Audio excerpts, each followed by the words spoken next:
अस्सलामुअलैकुम वरहमतुल्लाहि वबरकातुहू। अल्लाह तबारक व तआला दे सोहने ते बबरकत नाम तो शुरू करना जिहड़ा तमाम जहाना दा मालक है। ते बेलियो ते सजणों की हाल है तुहाडा। मैं उम्मीद करना कि तुसी सारे ठीक ठाक होसो ते अल्लाह तबारक व तआला तुहाडे ते हज़ारां नेमतां ते बरकतां दा नज़ूल फरमाए। ते दोस्तों ते बेलियों तुसी मेरा यूट्यूब चैनल रै ज़फ़र इकबाल ट्रिपल के वेख रहे हो तो मेरे चैनल नू सबसक्राइब भी करना है, लाइक भी करना है, तो बैल आइकन नू लाजमी दबा लेना है।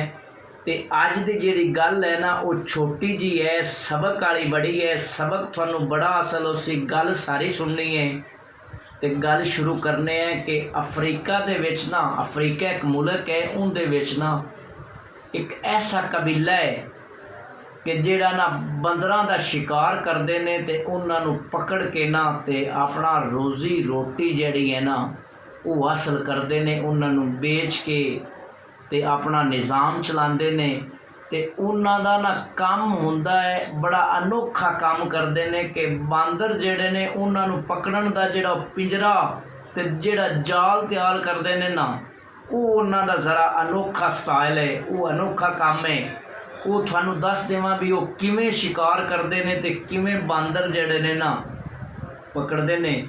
हुंदा की है, वो करते की ने, वो जनाब ना जिहड़ा नारियल हुंदा है ना उनके अंदर एक सुराख कर देंदे ने। ते सुराख इतना करते हैं कि बांदर जिहड़ा है ना उनका जिहड़ा हथ है वो अंदर वग जावे।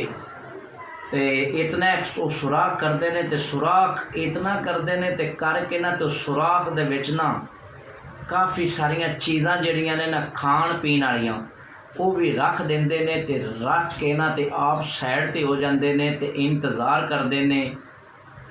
जदों इंतज़ार करते हैं ना वक्त गुजरता है आस्ता आस्ता तो बांदर आ जाते हैं। तो बांदर काम की करते हैं, एक बांदर ना उस नारियल का जिहड़ा सुराख है ना उनदे विच हथ पाउंदा है। तो जदों हथ पाउंदा है ना तो अंदर उन्होंने महसूस होंदा है भी कुछ चीज़ां ने।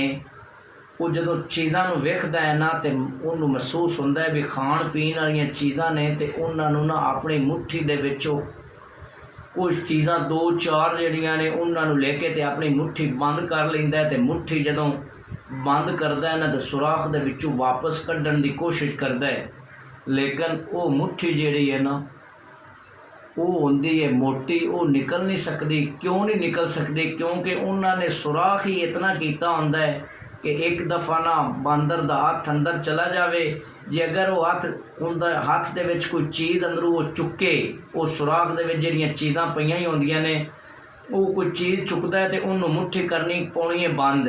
तो जदों मुट्ठी बंद करनी पाउणी है तो फिर जिहड़ा मुट्ठी ते जिहड़ा हथ दा साइज़ होंदा है ये मोटा हो जाता है, ज़्यादा हो जाता है। तो बांदर भी इस तरह ही करता है कि वह अपनी मुट्ठी दे विच कुछ चीज़ां बंद कर लैंदा है तो हथ कड्ढण लगता है ना तो हथ निकलता नहीं। तो जदों हथ नहीं ना निकलता बड़ी कोशिश करता है, बड़ी मेहनत करता है, कोशिश करता है हथ कड्ढण दी, लेकिन निकलता हथ नहीं। लेकिन इतनी उहदे सोच नहीं होंदी कि मैं अपना जिहड़ा मेरे हथ दे विच चीज़ां ने ये मैं छड्ड देवां ते अपने हथ नूं वापस कढ लवां। वो कोशिश करता रहता है, चीखदा रहता है, चिल्लांदा रहता है। तो शिकारियों भी पता चल जाता है तो शिकारी आ जाते हैं तो उन्होंने पकड़ लेंदे ने बांदर नूं ते पकड़ के ते पिंजरे दे विच पा देंदे ने, कैद कर लेंदे ने ते अगे बेच देंदे ने।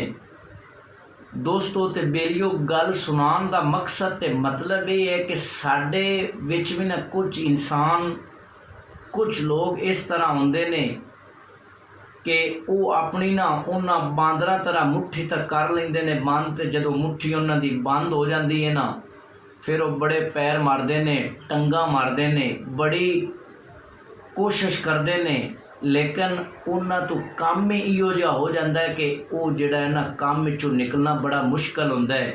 तो वो अपनी मुट्ठी भी खोलते नहीं।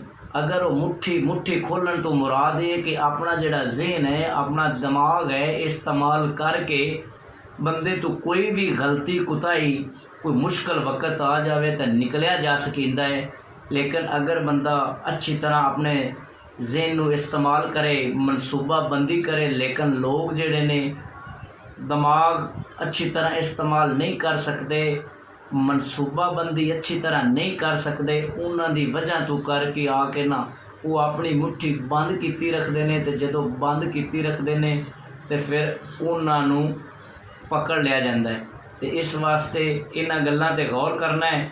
ਤੇ ਅੱਲਾਹ ਤਾਲਾ ਮੇਰੇ ਬੇਲੀਆਂ ਤੇ ਸੱਜਣਾ ਨੂੰ ਖੁਸ਼ ਰੱਖੇ। ਅੱਲਾ ਨਿਗਹਿਬਾਨ।